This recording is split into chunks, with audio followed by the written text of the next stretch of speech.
2024వ సంవత్సరము కూటమి ప్రభుత్వము అధికారంలో రావడంతో 20 లక్షల ఉద్యోగాలు ఇస్తామని ముందే చెప్పింది. తదనుగుణంగా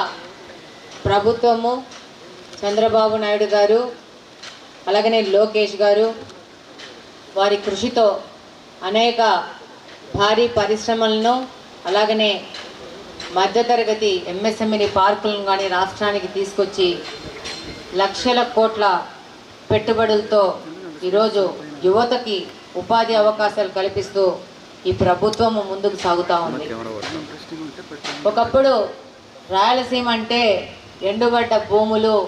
ఫ్రాక్షన్ రాజకీయాలు, గొడవలు, అన్ఎడ్యుకేటెడ్ పీపుల్తో ఉండేది. కానీ 95లో చంద్రబాబు నాయుడు గారు ముఖ్యమంత్రి అయ్యాక రాయలసీమ ప్రాంత అభివృద్ధే ఈ యొక్క రాయలసీమ ప్రాంతము వెనకబడడానికి కారణమైన ఈ ఫ్యాక్షన్ రాజకీయాల్ని మట్టుబెట్టడానికి ముందు రాయలసీమ ప్రాంతాన్ని ఇరిగేషన్ పరంగా అభివృద్ధి చేసి ఇక్కడి నుంచి ఉత్పాదక పెరిగితే ఆటోమేటిక్గా ప్రజలు ఈ యొక్క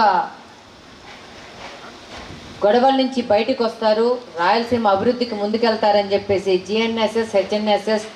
టీజీపీ లాంటి ముఖ్యమైన సాగునీటి ప్రాజెక్టులను తీసుకొని వచ్చి పూర్తి చేసి మన రాయలసీమ లాంటి బంగారు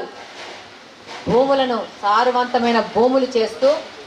రాయలసీమ అభివృద్ధికి కృషి చేసిన మొట్టమొదటి వ్యక్తి మన ముఖ్యమంత్రి శ్రీ నారా చంద్రబాబు నాయుడు గారు.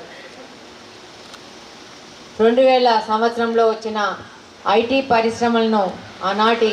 ఉమ్మడి ఆంధ్రప్రదేశ్ ముఖ్యమంత్రి అయిన నారా చంద్రబాబు నాయుడు గారు ఐటీ పరిశ్రమని ప్రోత్సహించి ఫ్యాక్షన్ జోలికి వెళ్లకుండా మన రైతుల బిడ్డలు